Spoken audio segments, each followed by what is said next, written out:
That speeder and come back around. It's a new leaf, Steve. I'm going to do properly now. I'm not going to be slovenly. I'm sitting up straight, you see. Yeah. And it's going to be a proper DJing, because I think coming up soon, some great tracks, including a new one from Abs and an old one from Snow. Informer. You're not going to know me, boom, a licky boom boom down. I'm joking, of course. We've got some fantastic tracks. Good stuff, great yeah. chat. We've got Carl. That's some with me, great Steve. chat. Steve, I'm Ricky Gervais on XFM 104.9. There he is indeed, with him, Steve Merchant. And Karl Pilkington, of course. Say hello, Karl. All right. Yeah, nice. And you say you read... The beginning of a radio show is very much your wares, your shop window, laying out your stall. I don't think you could choose a better track than The Only Ones, Another Girl on the Planet. I'd love to hear it. Another Planet. One of my favourite intros, that. Amazing.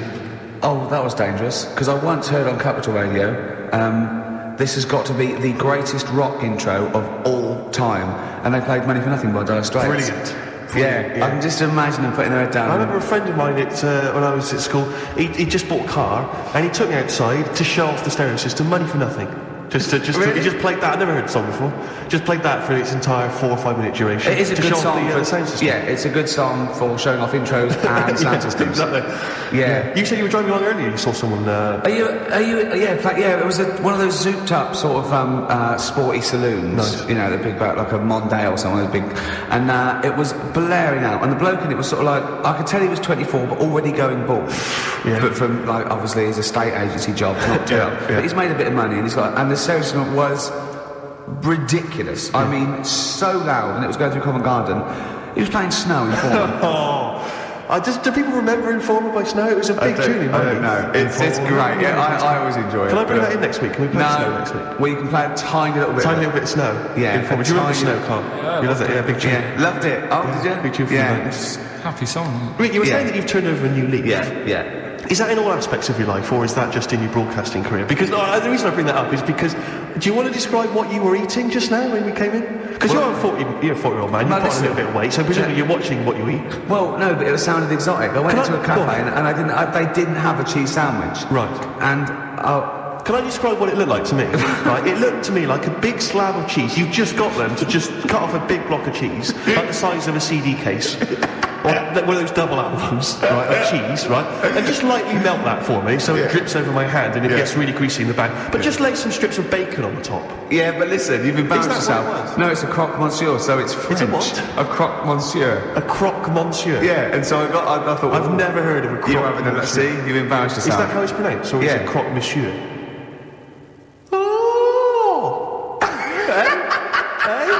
You didn't expect me to be bringing out the French.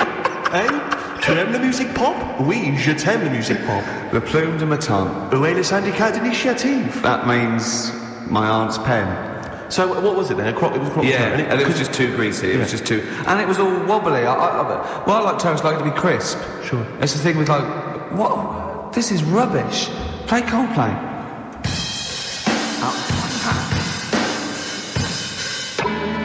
Yeah. Coldplay. It's alright, isn't it? Yeah, it's not bad, yeah. Nice little track. Well, Steve, we've been away now for what, 12, 13, 14 weeks? Is it really? Yeah. Wow. I've been looking forward to coming back. It's great to be back. Yeah. And, we've had some laughs, some tears in the interim, I imagine. Yeah. We've had a few ups and downs. Obviously, been working on the TV show, The Office, BAFTA winning. Coming soon, BBC Two. But Rick, I just need to mention something quickly to you. When did I last see you? I saw you yesterday, didn't I? Yeah. Because we went up to Edinburgh yesterday. We were very nicely invited to go and talk at the Edinburgh International Television Festival. It was quite a big deal. We went up there, we were interviewed. And Ricky chose to go on the train, because it takes like 4 hours, 4.5 hours or something on the train. Yeah. But it's quite leisurely, it's quite sort of gentlemanly thing to do. Yeah. I opted to go for the plane option and fly up there. More modern. Exactly, and they bankrolled that, they paid for it all, and that was all very nice. And as I recall, when I last saw you, we got a cab, didn't we? And you asked if you could get the cab to drop you off at the train station. Yeah. And then it took me on to the airport. Yeah. Did I... Now, that was before... the last time I saw you was before I got to the airport and missed my flight, wasn't it? Because I had to drop you off in the centre of town. Yeah, no, that was just before I had to pay £165 to upgrade to another ticket. How did you not tell me that in the last hour? £165, Ricky, I had to pay because we dropped you off at the train station. So, I mean, do you want to go halves on that, or how do you want to deal with that? How do you want to sort that whole mess out? Why were you late? Why was I late? Because we dropped you off in the centre of Edinburgh, and do you know how hard it is to get out of Edinburgh in rush hour traffic? But it was only 3 minutes away, so you'd have missed it anyway. No, because if we'd gone the other direction, it would have been 20 minutes. It took me like an hour to get to the airport. And I got there, and the plane had already left, and the cabbie was just laughing. He was saying, we're never going to make it. He goes, you were a religious man, you better start praying. I thought he was being facetious. He was absolutely right. £165. But hold on, why didn't he tell you that when he picks up at 4:15? It makes you wonder. So obviously I'm a little bit annoyed, because you know I'm not a man who likes to sort of spend unnecessarily. But wait, this is not my fault, because you were there when we made that decision. I didn't impose this on you. We both decided that might be... It's both our fault. I mean, it's no one's fault. It's both our fault. That's fair. That's all I wanted to hear. It's both our fault. Therefore, it's both our financial obligation. No. £165. Just split that in half. Write a cheque, Rick. Write a cheque. It's fine. I trust you. You know. Phone in. I think everyone. This is. You're clearly irresponsible. No, of course I'm not. If you share a cab and then one person's lucky enough to not be late and one person is unlucky enough, and that's what it is, bad luck. I don't think you share the obligation. Look, phone it's a moral dilemma, this, isn't it? But it's more than that, though, isn't it? Because let's be honest. What? Even if you had known that I was going to get there late, you'd have wanted me to hang around just so you weren't left around waiting for a train on the road. Because you get bored sitting there. So you'd have wanted me to at least got in that car. I got there way too early. I actually got there I was there about 30 minutes so early. You made it fine then. Well, exactly. So, I mean, I sacrificed me hanging around for half an hour so you could get it at 4:15. And the other thing is this. You were going to get it at 4:15 anyway. Yeah, but I would, if I'd gone the other direction, not dropped you off in the centre, I would have been there in time. Would we? Well, is that yes. true? Well, only God knows. Well, and the cabbie. What I mentioned it to. I'll tell you what will cheer you up. I'll tell you what's better than 80 quid. I'll tell you what's better than... Shall I? Go on. Music. What, are you paying the whole 165?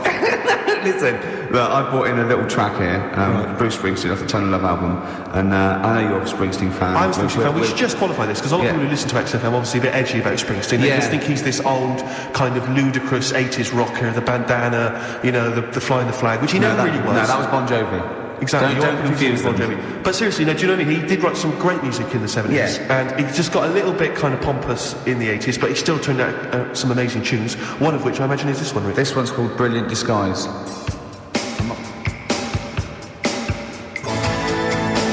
Bit of Springsteen there, Brilliant Disguise on XFM 104.9. I think that's soothed you a little bit. That's not really taking the bit up. I just remember something as well. 80 quid. You know what? We finished the talk at about sort of 3, and we had a couple of hours to kill before we got about 2:30, wasn't it? We had a couple of hours before we got the taxi, and we were eating in this cafe, and he said, "How long's your train journey?" I said, 4.5 hours. He went, "So what was I getting?" I said, "I'm getting about 10." He went, 6:30, me. And he's quite smug, and I went, "Yeah." I said, "It's quite a long time." I just started to sort of relax, and he went, "Yeah." He said, "I think I'm come off better here, because usually you've organised all this stuff." He said, "But I think you've chosen wrong." I said, "I think you're right." Don't you think those words were coming back to haunt me as I was handing over 165 notes? All I was thinking was, Ricky's going to be loving in first class, drinking John Smith's and listening to Mercedes Walkman. Yeah, but I handed over my initial card. She said 165 quid then. I went, fine. I handed over the card. It was a Switch card. She said, "We don't take Switch." Don't they? I was thinking, what am I going to do then? I don't know what I'm going to do. I don't know where I'm going to get the money from. What did you do in the end then? Well, luckily I had another card. Oh, right. And she managed to accept that one. But I don't know what I would have done there. I don't genuinely. You didn't tell me you had another card. Yeah, I've got 2 cards. Have you? Oh, yeah. Sure. Yeah. That is depressing. I was so depressed because I just kept thinking about what I'd said to you. I've won this time, because normally I'm always like legging it for tubes, or I'm just chilling, or I get stuck in the rain, or something. I've just organised the driver or something. Because when you get me a job, I said, "Well, it's up to you. It's up to you." You know what I mean? Every man for himself. But this time it was 4.5 hours, and I was just in that 40 minutes on the plane. There'd be no problem. Yeah. Unbelievable. I'm so livid. Do you know, I got off, because I was not very well either, I'm a bit ill at the moment. I got off the plane, and I thought, well, I could get a cab from the airport all the way back home, but, you know, I've already been stoned for 165 quid, got the tube, took me forever. Really? I'm not going to lie to you, it took me forever. So I got it probably later than you did, around the 11 o'clock mark. You didn't really? No, it wasn't quite as bad as that. But I was so depressed. I'm really depressed, Rick, so I was saying 50 quid is well, money, I mean, Steve does not like to waste money, and I mean, by that, I mean... I don't like to spend money. No. He had to go out and get our shirt for a photo shoot quite an important photo shoot for, I think, the Times, right? Went out, buying a shirt, went out, planned it, right short. Came back, $14.99 from Henny's. Henny's, $14.99. He knew where he was aiming, he aimed straight for Henny's, he knew where he can get a bargain. This is a man... But it seems to me that that kind of price, you can throw them away, Alf. You don't even need to wash them, really. You can throw them away using, like, Kleenex. Have you ever thrown one away? No. Just scrape off the stains and keep on wearing it. Remember that time when we went to the casino for my birthday, and I was like 100 quid down, and some people were 100 quid up, and 100 quid down. He, after the 3 hours we were there, was down £20, genuinely depressed. I was almost crying. Yeah. Because I don't. Well, it's because it's a mugs game gambling. It really is. Was that where we? Because I went there. It was. Where was one time we went there? It was our agent's birthday. That was another time we went there, right? And he was up, and he got a win. He was 30 quid up, and so I said, "It's your round then." And the round was more than 30 quid, and he couldn't believe it. And he sat down and he went, "I can't believe it." He said, "And I bought him a present, so I was already down." Yeah. I know. It turned out I was already down because I bought our agent a gift. I didn't see him buy it. And you know that thing where you're buying a round of drinks from people you don't even know? So it's like, what's the story there? Why am I suddenly bankrolling you drinks? It's like, I don't know you people. I'm not going to get any kind of... I'm not going to see you again to sort of reap the benefits at a later point. Because he came in I'm with not, his most of you are married or engaged, so I'm not even going to pull from it. It's a waste of time. It was just pure generosity. It was something like from Swingers, because he came into the cocktail bar holding 3 chips up worth £10 each and went, hello, like that. Yeah, I was £30 up. That's a lot of money, Rick. Carl, you know that. 30 quid, you don't want to sniff at that. Oh, what songs should we play? We've got lots of songs in. So bit of Incubus.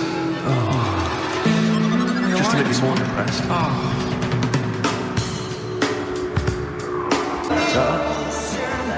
Do you like I thought it was a bit slow. I know, but I'm a fan of it. I like slow songs, but I've I've always been a fan of it, even from early days. I thought his first album was really great and much maligned. People didn't like it because they were expecting the Verve. Yeah, urban hymns and all that. Yeah, but that's great. On XFM 104.9. Who are you?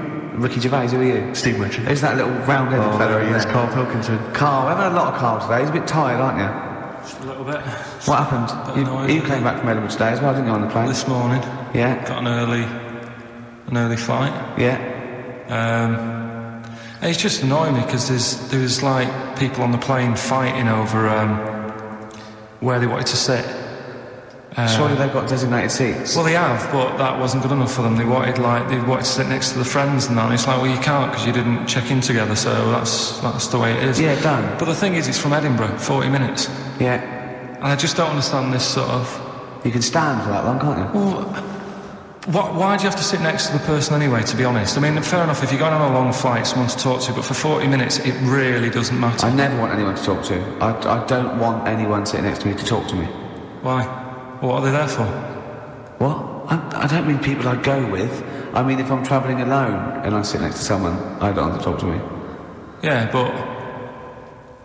I don't really know... If I was travelling with you, I'd really not want you to talk to me. Not if you're going to talk like this. Yeah, this... Carl, you sound like you're suicidal, mate. It was just a couple of people arguing. It's over, man. Yeah. The plane journey's finished. Why is it still stewing up? He paid 160 quid and he's not winching, he doesn't care. 165 quid. Let's get it right. If we're going to bring it up, we're going to mention it. And it's like orthodox back to him. He said to me, Rick, it's only money, and money is just something you have in case you don't die tomorrow. He's got a great attitude towards money, Steve. It's like easy come, easy go. So just take a leaf out of Steve I'm not spending that much merchant, and you'll have a happier life. Sorry, I just need to defend myself for a minute. There are certain instances in life where, you see, you're giving me an attitude like that I'm tight. It's not tight. No, shut up. Let me defend myself. It's not that I'm tight with money. It's that I want to get value for money at all times. Yeah. Because, you probably got a lot of cash given to you, maybe it's pocket money when you were a kid. Every penny I've ever had is big money I've earned. Yeah. So frankly, I'm going to spend it wisely. Like, for instance, you might say you're in a party, or so you're at a party, maybe out in a bar with someone's birthday. You get talking to a girl, right? Maybe you buy her some drinks, right? You're chatting to her, and then you're chatting away for 2 hours, and then at the end of the evening she says, I've got to go meet my boyfriend now. Right, she's wasted my money and my time there. Yeah. That's 2 hours wasted and money wasted, right? Now, she should have told me straight away that she had a boyfriend, and I wouldn't have bothered with her. I'd have moved on, I'd have looked on to her. What if she thought she was just having a chat with another human being? Rick, where I'm being deliberately deceived so people can extract money from me or interesting conversation. Yeah. She knew what I was after. It was obvious, the drooling mouth, the beady eyes. And yet she was leading me on. And she was a prostitute. and think how he felt about that. I mean, what a slap in the face. Let's not try and cheapen it with that kind of cheap sexual innuendo, right? She had occasionally slept with me for money. It wasn't for money, it was for meals. Yeah. No, but the point was, do you know what I mean? It's just that sort of attitude generally in my life. It's like, don't waste my time, you know? Don't waste my time or my money. You're like, the clock is ticking as far as I'm concerned.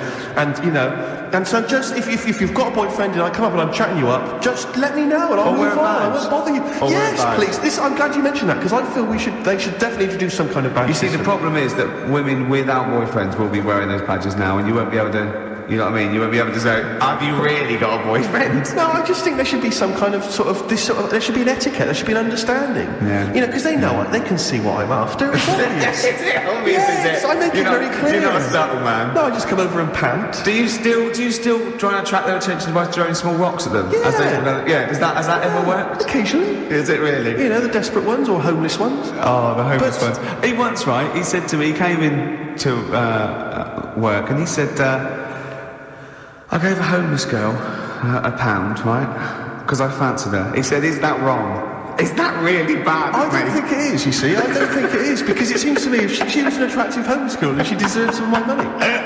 I just imagine him slowing down. I imagine him like going past loads of tramps going, get up it, get a job. And she goes, hello. But I have to say, I did for a moment just pause and think to myself whether I could kind of scoop her up in my arms, take her back to my place, and kind of turn her life around like My Fair Lady. Oh, yeah, you know what I mean? And kind of teach her to speak properly and dress her up in smart clothes and take her out into sort of society. Yeah. I think that's where your first mistake was. You said, listen, love, I'm up for it if I can hose you down. That was where you went wrong.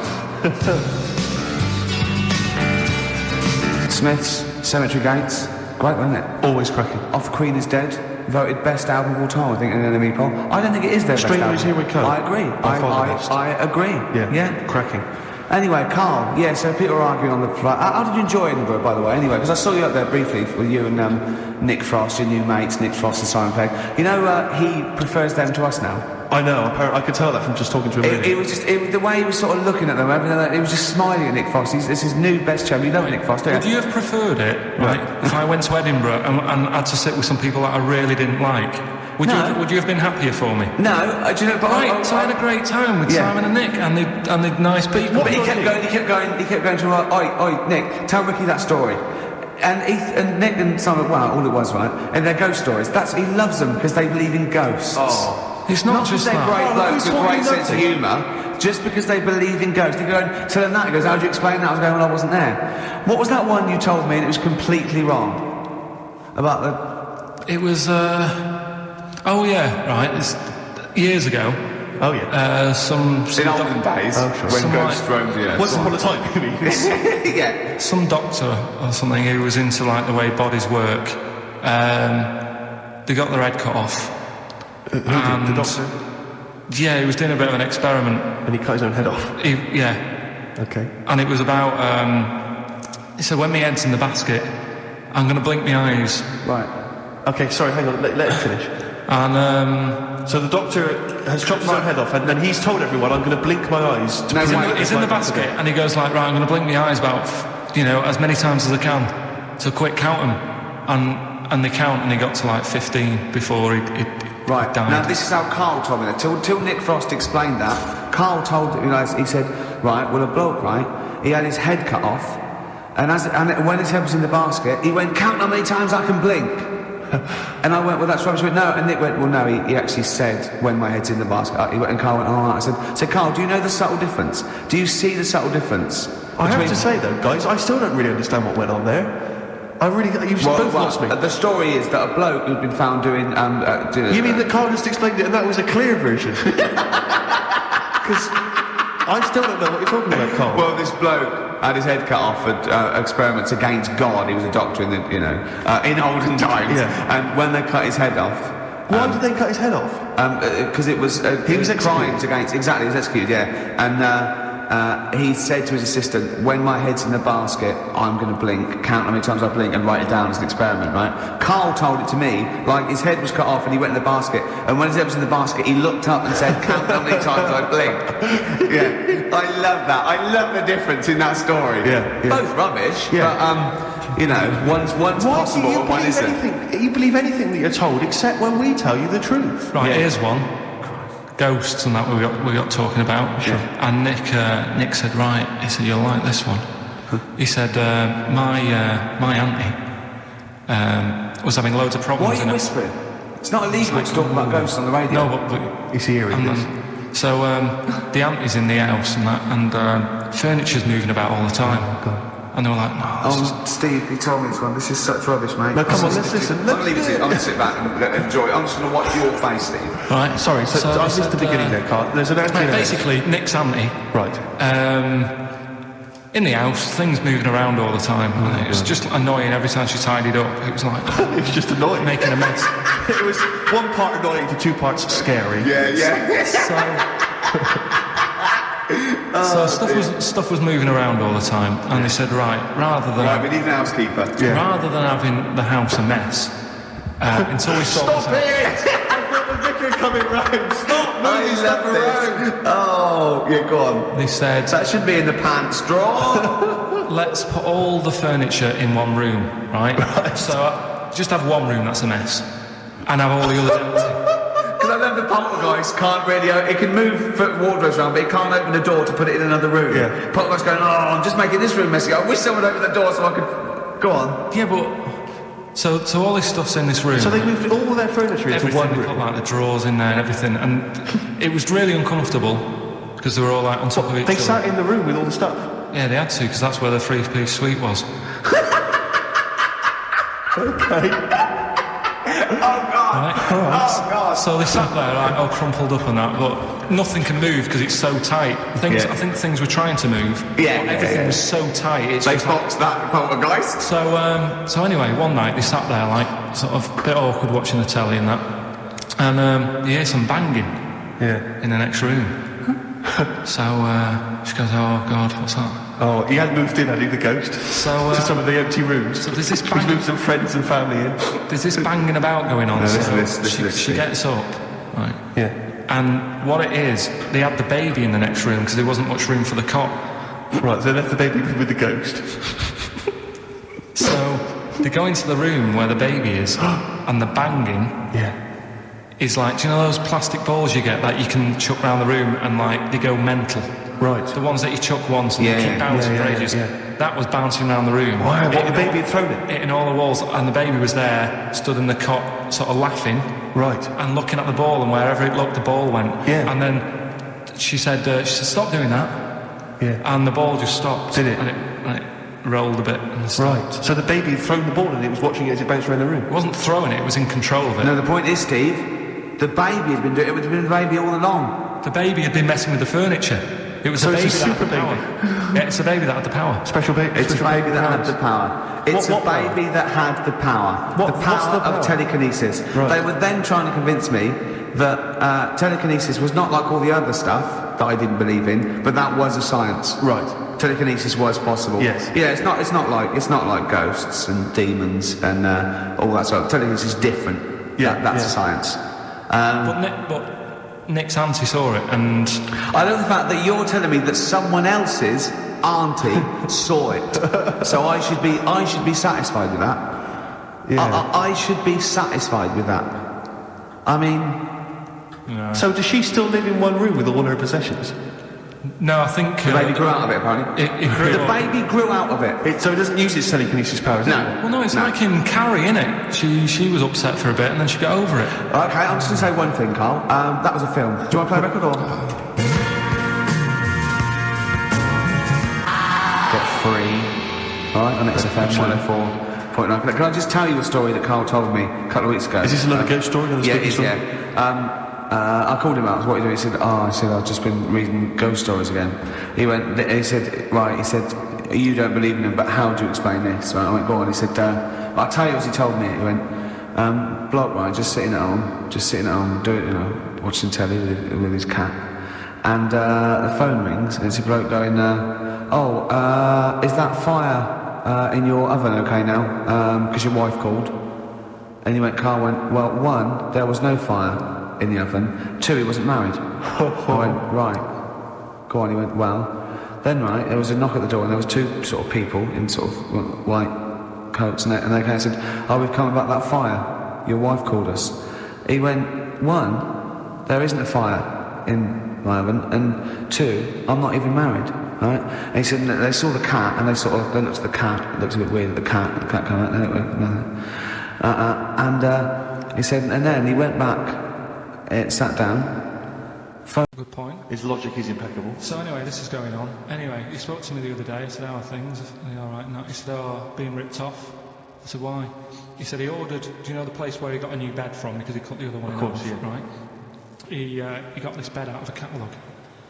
So he sorted out a payment on the phone. He said, look, you're ripping me off a bit here on the interest thing, but well, let's do a deal. We'll sort out a new monthly payment that's different to what it says in the catalogue. And he said, yeah, we'll go along with that. Anyway, so he sorted that out. He was happy. The bed arrived. It's a nice bed. He said, that's great. So anyway, he got the bill for it, and it was the original price. Oh, I thought it might be the case, yeah. Right? So he called up and said, I'm not happy with this. He said, we said a deal. And I'm like, oh, no, don't know what you're talking about. He said, right, don't send me your catalogues anymore. He said, I'm not buying anything from you. You're a rip-off merchant. Uh-huh. Right? So anyway, a few weeks go by. Post comes, only another catalogue in the post. He's livid. Right, so he was well annoyed. Yeah. So he looked on the back, and it said on it, this catalogue will always be property of, the company that does it. So you can't throw it away. If we request to have it back, we've got the permission to get it back off you. Right? So he thought, right, well, they're out of order. I told them not to send me one, and they have done, and they're saying they can't chuck it away. So he called them up and said, all right, Mr. Pilkington here, bought a bed off you conned me and that. But, forget that. Yeah. We've dealt with that. You've sent me a catalogue, I told you not to. It says on the back here that this will always be yours. Yeah? So, in a way, you're using my house as a warehouse. I'll be charging you 26 pence or something a day. Brilliant. He said, you already owe me £6.28. Genius. And, sorted it out. So again, it's so hang on, but are they going along with this? I don't know what happened. He said they sounded annoyed and said they'd get back to him, and they haven't. But he said, I'm not bothered. They can take as long as they want because the money just keeps going up. Yeah. So what sort of profit has he made so far? Well, when I spoke to him in the week, it was like £6 odd. Yeah. I think that was on Tuesday. So he's just leaving it. It's like an investment. Yeah. It's like an antique. It's just going up every day. So. Well, keep us posted on that. That's dynamite. One day we need to speak to your father. Yeah, I think so. So many questions need to be asked of him. In fact, I might sit and give you a letter to take home. Yeah. Dear Mr. Pilkington, your son Karl. New single from Nick Cave. I think I'm looking forward to it.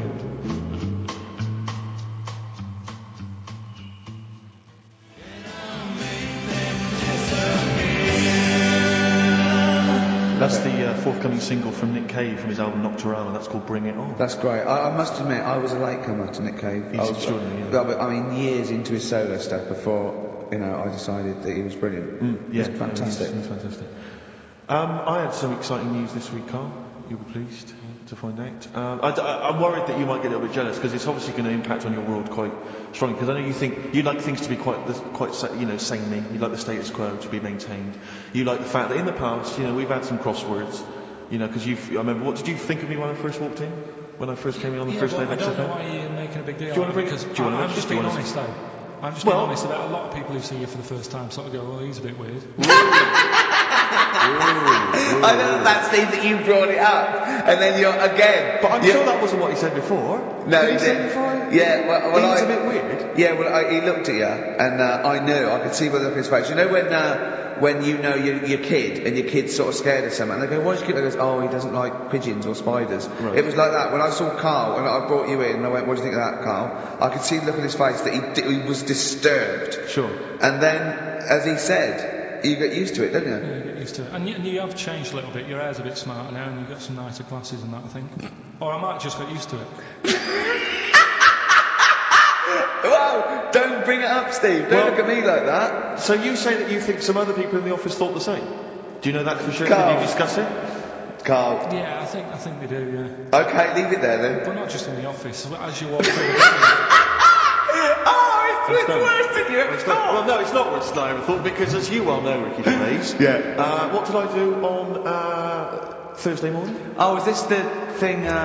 For those that perhaps are not of the female persuasion listening, there's a magazine, apparently it sells quite well. It's one of the sort of female, kind of issues magazines. I think it's called Company Magazine. You know, it's like your sort of, I guess it's a bit like your Moore or your Vanity Fair or whatever. Anyway, they run every year the 50 most eligible bachelors in Great Britain section. Ding dong, hello. Who's in there this year? In the 50, in the top 50 of the entire country. And then they vote and they put them in order and see who's the most eligible bachelor. But that's 50 people, right? It always annoys me slightly because bachelor, it kind of seems like a more sophisticated word for loser.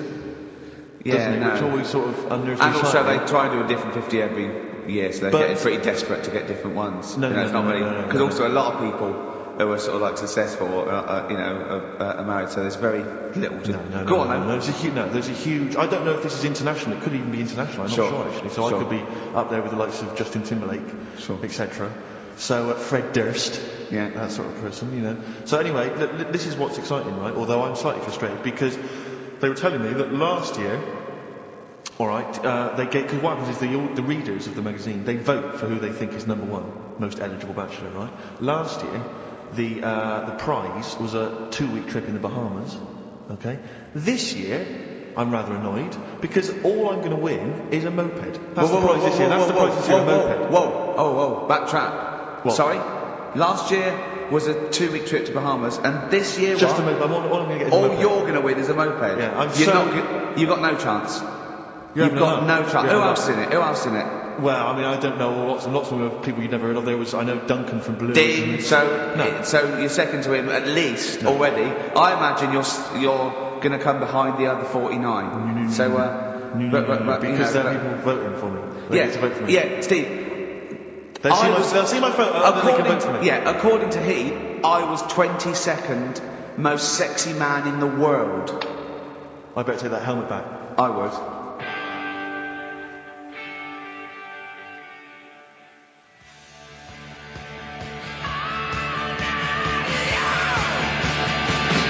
AC/DC. Brilliant. You shook me all night long on XFM 104.9. Well, this show is a rocking. It is. Ricky Gervais, Steve Merchant, Karl Pilkington. I came up with a new strand for Karl as well. He's always got, we've done, I don't think there's a week gone where we haven't mentioned an hairy kid. A hairy child? And something related to a monkey and that. And I thought you could do a regular thing where he's got to come up with a story about an ape or a monkey. And it's called Chimpanzee That. Of course. I have got one, but I can't remember it at the moment, so I'll just... It'll come to you when you join the show. Well, listen, while you're thinking about that, while you're stewing on that, here's a problem that someone's emailed in. We're taking emails today. If you've got a problem, concern, or just a general query that you think Karl could answer for you. It could be about anything. It could be about some of the big kind of philosophical questions. It could be something to do with war or famine, anything like that. Or it could just be a personal dilemma, something that's happening locally. Anyway, this seems one that I think you and your father have probably come across this sort of dilemma in the past. And I'd be interested to know what your take is on it. Let me see, this is from Lee Matthews by the look of it. He says, he lives in a suburban area where the local teenagers also live on the same road, and they're running riot. They're smashing wing mirrors off the cars, they're crashing into parked cars on their skateboards, and they're just generally making mayhem, night and day. What can he do to stop this going on?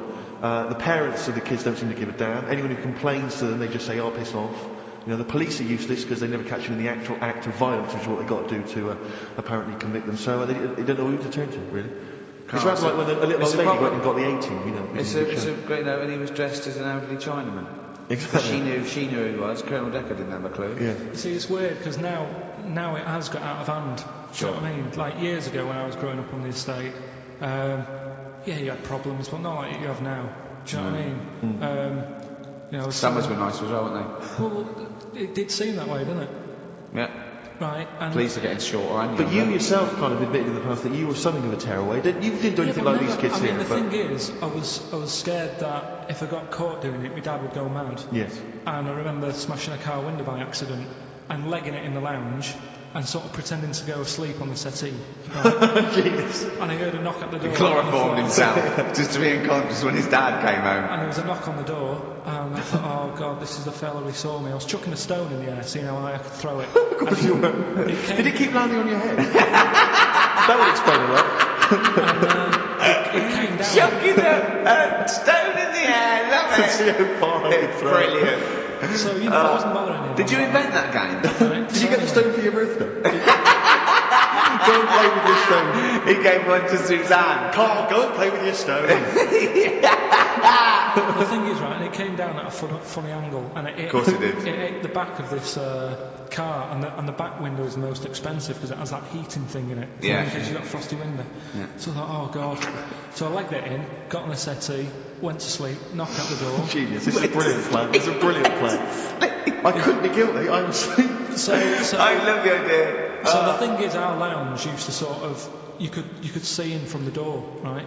So this family who saw me do it, saw me asleep on the settee, and my mum said, go and get the door. And I sort of went, what? As if I'd been asleep. Yeah. I went to the door, like, rubbing the eyes, and the fella said, what did you run off for? I saw you. I was like, oh no. And I didn't see my dad. I went out. It was when he was working sort of evenings. So I went out so I didn't have to see my dad. And then the next day I came home from school, and my dad said, 45 quid. Ooh. That's all he said when he looked at me. And then you fell asleep and he went, wake up. You always said, no, 45 quid. No, the thing Carl. he didn't have to do £45, Carl. Now, I know you were saving up for a brick, but you can't have it. Yeah. But do you know what I mean? It's like, I knew I did wrong, and I was scared that my dad was going to belt me. Yeah. So I was like, I'll be more careful next time. But that was clearly good parenting on the part of your father, because these young tykes, clearly they don't have the father's support. I don't know. If you were living in that street, very quickly, what would you do? What would your approach be? If you were living in his street? What if they'd come on, right, and they just vandalised all your pebbles, right, that you've been saving over the years, and just threw your gravel away? What would you do if they just... I'd probably clout one of them. So you'd use violence? I think it's the only way sometimes. Sometimes the only way. I don't mean, really bad, but I'd show them that I'm not putting up with this. Right. And then the problem is you've got their family coming round, and they're probably quite... Go to sleep. If you hit a kid and the dad comes down, just go to sleep. Yeah. Just equally, you're doing a bigger crime, a bank job or a murder. Remember to take the stocking off your head, because if they wake you up and go, why have you got a stocking on your head? Just go, I had a weird dream. It won't work. It's like with our kid, right? He was... I told Ricky about this the other day in the pub, but it's... Is this your brother? He never, yeah. Because he was a terrorist, isn't he? Well, yeah, a little bit. But he did drive a tank down the high street once, didn't he? Yeah, that's when he was in the army. Yeah. But another story. But this time, I remember my mum and dad were going out for the evening, and I must have been about 5, so our Mark was like probably 18, so like that, 16, 17, 18. So my mum and dad go out, and our Mark says to me, right, here's a deal, do your little deal. I'm going to have a load of women round. Right? Deal is, I'll let you have your tractor in the house. Wow, he had to take you out a tractor.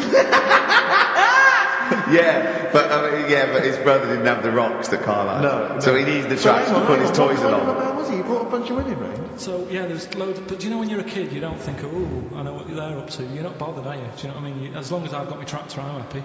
Yeah. So I was. But he hasn't changed a bit. But how many women did he have? Was it just him and like a bunch of women? Yeah. Was it like, what's his name? What's his name? Like Nedwell from Confessions? Confessions of an Older Brother. He liked his women. Seriously, right, my mum and dad had to move because they got sick of women coming round saying, I've got a kid and it's your marks.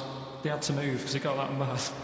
Did you hear, when you were playing on your tractor and there was women running back and forth in underwear, did you ever hear this noise? Did you ever hear that? Or kind of wow. And just see your brother's arse disappearing down the thing being chased by a butcher? Did you ever... It's not important. Is that what it's going to be like, do you think, when I'm voted #1 most eligible bachelor in Great Britain? Yeah, and you're coming on your moped. I mean, no, am I going to get a tractor?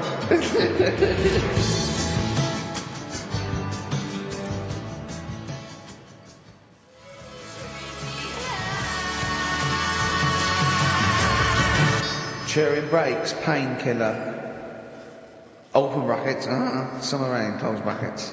On XFM 104.9, Ricky Gervais, Steve Merchant, Karl Pilkington. Rockbusters? To that time? It is indeed. Last week, of course, it was a disaster. Yeah, every Saturday at 16 minutes to 2, we do Rockbusters. I have to say that I've not really gone through them, but the prizes look exactly the same as they were last week. Yeah. There's that T-shirt. So it's a rollover, but you haven't added to it? Have you not The had point it of a over? rollover is you've got to add to it. That's the excitement. Yeah, No. there's a couple of albums that. Okay, well, there's also the Fools and Horses video with the free. I don't think I'm bloody jealous of that. I like that little yellow thing. It's a little, there's a little kind of model three-wheeled van. Rodney, you plonker. What's that? This is what looks to be some kind of best of the stereo MCs. Don't call me a plonker, you wanker. The David Attenborough DVD collection. I'll shit himself again. Oh yeah, the big prize that we Boy, totally give away.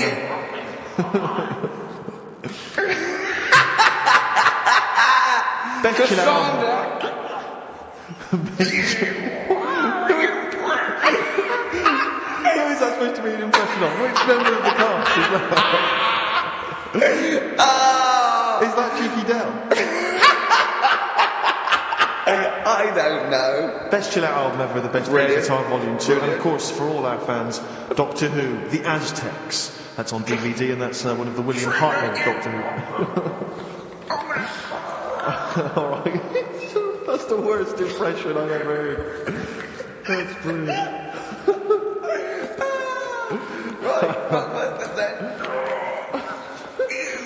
Right, three cryptic stuff.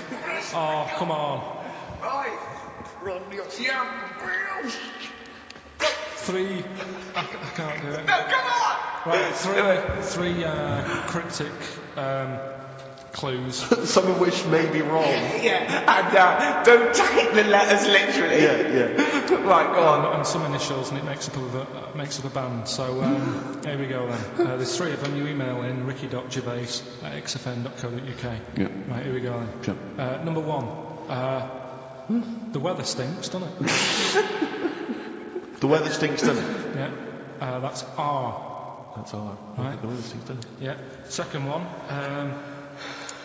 Look, Gran, just get on the boat and help us out. Alright, give us that again. Look, Gran, just get on the boat and help us out. Look round, just get on the boat and help us out. What's the initial? R again. R again. Yeah.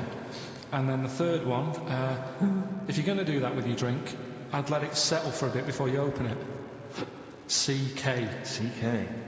All right. What's So quickly, all the way through then. Number one, the weather stinks, doesn't it? That's R. Look, Gran, just get on the boat and help us out, will you? That's R as well. And then the last one, if you're going to do that to your drink, I'd let it settle for a bit before you open it. CK. ricky.gervais@xfn.co.uk. Brilliant. Fantastic. Right, we'll have a bit of vinyl. Let's have a classic from the Merchant Collection.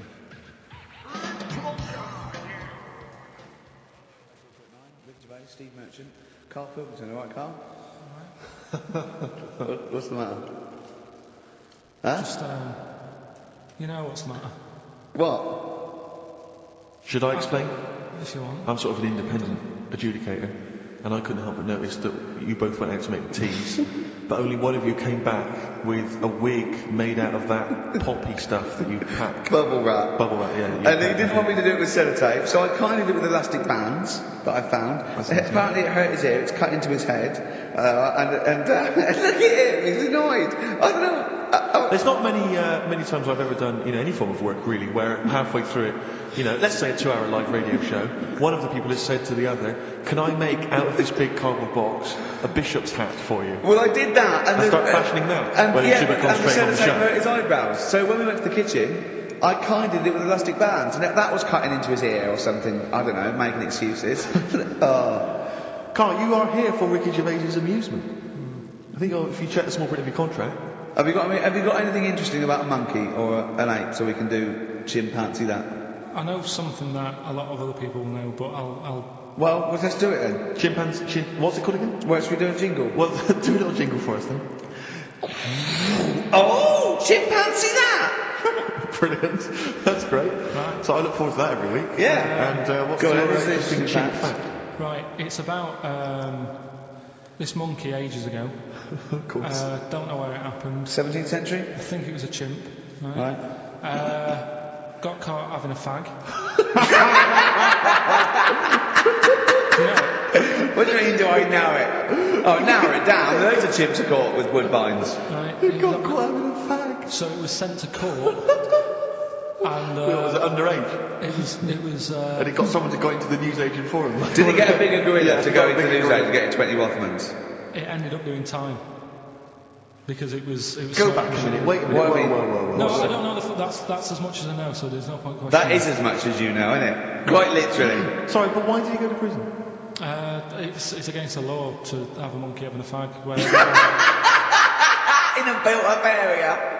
What are you talking about? It's against the law for a monkey to have a fag. What if it got it himself? Even if it just... What about if it earned it himself, just like moving tyres round or mucking out the zebras? I don't know the full story. You don't know the full story, do you? Well, do you think... You never do you? I presume it was a monkey from the zoo, right? Yeah. Do you think it'd be fed up, though? Because in a way, it's home from home, isn't it? When I read it, I didn't think it was that bad because I just Carl, thought, they don't put monkeys in prison. They didn't put the monkey in a prison. They're overcrowded. They haven't got the space. Well, I'll find it and give you where I got it from. And Chopper Harris was furious because the monkey got the top bunk. Yeah. Can I just... And he did. Okay, then. Oh, chimpanzee that. Another one next week. I don't think so. Rockbusters, right? Can I just recap? Yeah, because actually I have to say you've really stumped people this week. Yeah. Well, either that or they just can't be bothered anymore. Well, they're wrong again. No, right. I think the prices are so pitiful they can't be honest. Let me just explain it again, just in case they don't understand it. It's a cryptic clue, right? And it makes up a band, and the initial that I give you is the initial that the band or the artist starts off with. So last week, I can't remember, but we did AK, an exploding pet, atomic kitten. That explains it. So very quickly, number one. No, last week we did FP, that you gave out the clue. FD, Frida Payne. Yeah, it was an error. So they're all right this week, aren't they? Yeah, the weather stinks, doesn't it? That's the cryptic clue, and the letter is R. Number two. That's the rainy smell, boys. Right. Look, Gran, just get on the boat and help us out, will you? That's R as well. And the last one, if you're That's rigging nanny. If you're going to do that to your drink, I'd let it settle for a bit before you open it. That's CK. Right. Ricky.gervais@xfm.co.uk. Plus, keep your problems and queries coming for Carl. We've got another one as well, which I'd like to give you after the next track, Carl, if I may. All right? You've got a problem, haven't you? What with? Oh, yeah. Listen to this, Carl. Let's play a record. Let's come back with this. It's an amazing problem.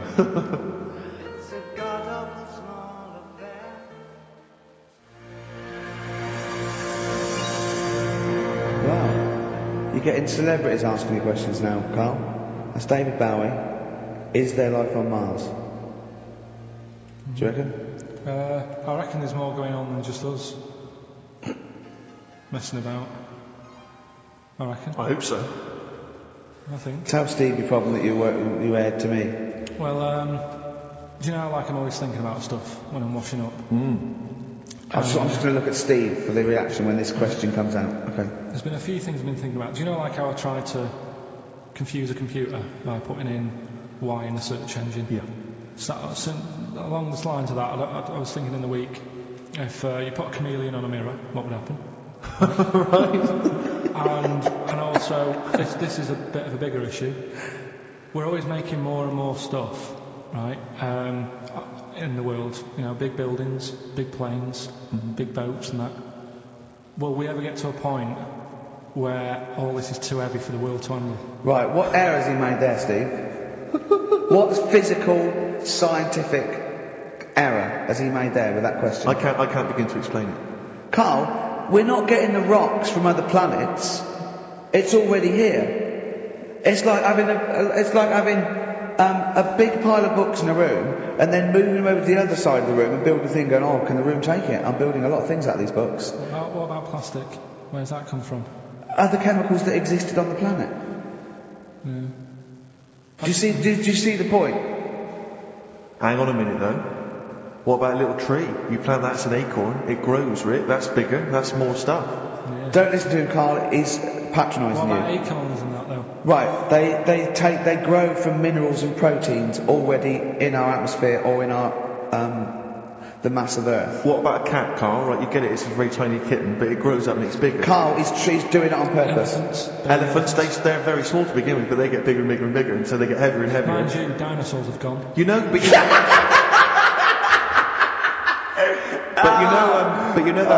Famously that's how Atlantis disappeared. You've heard of the legend of Atlantis. Have you heard of the legend of Atlantis? I think so. This was a city that existed. It's proven, right? And what happened was they just kept buying stuff in mail order. They just kept ordering stuff, like the king and stuff. Just kept ordering stuff in mail order. He brought girls across, carpets, carpets. He kept buying TV set, big screen TVs and stuff like that. And eventually, he bought up all the myrrh that the wise men didn't want. Yeah, because he's from like olden times, and he just kept buying stuff, crazy. Like he was just a shopaholic, basically. Mental it was. And he was ludicrous. It was like.